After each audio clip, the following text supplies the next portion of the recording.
গরুর গোশ ভুনা, সেটাও আম্মার হাতের রেসিপি। আর মায়েদের হাতের রেসিপি কতটা টেস্ট হয় সেটা সবার জানা। মায়েরা সবসময় এত সুন্দর রান্না করে, এত যত্নের সাথে। তো এই রেসিপিটা যদি একবার খান, এক তরকারি দিয়ে আপনার মানে পেটটা ভরে যাবে, এতটা টেস্টি হয়। আর আম্মারা কিন্তু মশলাটা বেটে রান্না করে। তো মশলা আমি কী কী নিয়ে নিয়েছি স্ক্রিনে দেখে বোঝা যাচ্ছে। তো এই সম্পূর্ণ মশলাটাকে আমি কিন্তু বেটে নিব। যেহেতু আম্মার হাতের রেসিপি, আম্মা যেভাবে রান্নাটা করতো ঠিক সেইভাবেই করতে হবে। মশলাটাকে আমি খুব সুন্দর করে বেটে নিয়েছি। এখন সাথে একটা পেঁয়াজও বেটে নিয়েছি। তো মশলাটা বেটে নেওয়া শেষ। এখন এখানে কিন্তু আমি 800 গ্রাম গরুর গোশ নিয়ে নিয়েছি, রেগুলার কাটে কাট করা, আর ধুয়ে নিয়েছি পরিষ্কার করে পানি ঝরিয়ে।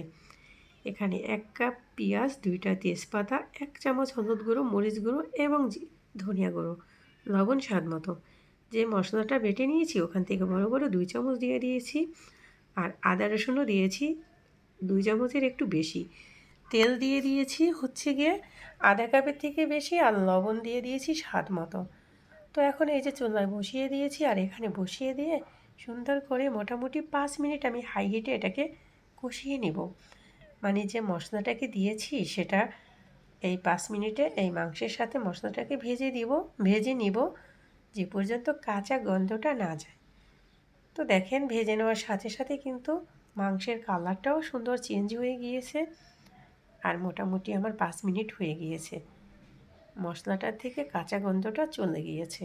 তো এই পর্যায়ে আমি কী করব, চুলার আঁচটা কমিয়ে রেখে কষিয়ে নেব 20 মিনিটের মতো। তো এর ভাগে এসে এসে আমি নাড়াচাড়া দিব, যেহেতু কষাইতেছি নিচে যে না লেগে যায়। আরেকটা টিপস, এই মাংস যদি রান্না করার সময় নিচে লেগে যায় অথবা পুড়ে যায়, এটার টেস্ট কিন্তু একদমেরই থাকবে না, কোনো টেস্টই থাকবে না। তো ওটা কেয়ার রেখে কষানোর সময় একটু সুন্দর করে নাড়াচাড়া দিয়ে দিতে হবে, আর খেয়াল রাখতে হবে নিচটা যেন লেগে না যায়। তো মোটামুটি আমার কষিয়ে নেওয়া শেষ। আর এই পর্যায়ে কিন্তু যে কোনো তরকারির টেস্ট যদি বাড়াতে চান, কষানোর সময় একদম সুন্দর করে কষিয়ে নিতে হবে। আর আমি কষাতে কষাতে একদম তেলটা উপরে কী সুন্দর ভেসে উঠেছে।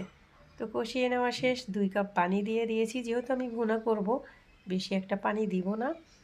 তো পানিটা দিয়ে দিয়ে ঢেকে রান্না করব মোটামুটি 90% রান্না হওয়া পর্যন্ত। আর এর ফাঁকে আমি 2-একবার নাড়াচাড়া দিয়ে দিব। তো রেসিপিটা কিন্তু আমার 90% হয়ে গিয়েছে। এখন আমি নাড়াচাড়া দিয়ে দিয়ে তারপরে কিন্তু এই পর্যায়ে আমি জিরা দিয়ে দিব, ভাজা জিরা গুঁড়ো। তো একটু নাড়াচাড়া দিয়ে দিচ্ছি। আর নাড়াচাড়া দিয়ে দেওয়ার পরে 1 চামচের মতো আমি ভাজা জিরা গুঁড়ো দিব। আর এই ভাজা জিরা গুঁড়োটা কিন্তু এই পর্যায়ে দিলে খুব সুন্দর একটা ফ্লেভার ছড়ায়।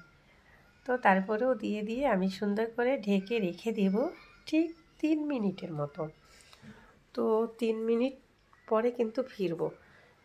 এখন আমি কি করব, নেড়ে চেড়ে দেওয়া শেষ, ঢেকে দিব। ঢেকে দিয়ে 3 মিনিট পরে ফিরব। আর 3 মিনিট পরে ফিরছি, এই যে আমার রেসিপিটা ডান, একদম রান্না হয়ে গিয়েছে। এখন নামিয়ে নেব। তো নামিয়ে নিয়ে আমি একটা বাটিতে নিয়ে নিয়েছি। আর এটা দেখতে কতটা লোভনীয় হয়েছে, ঝোলটা কত সুন্দর গাঢ় হয়েছে। আর এটা কিন্তু একমাত্র বাটা মশলার কারণে। তো মায়েদের হাতে রান্না কিন্তু সবসময় টেস্টি হয়। রেসিপিটা এই পর্যন্তই ছিল। খোদা হাফেজ এন্ড বাই।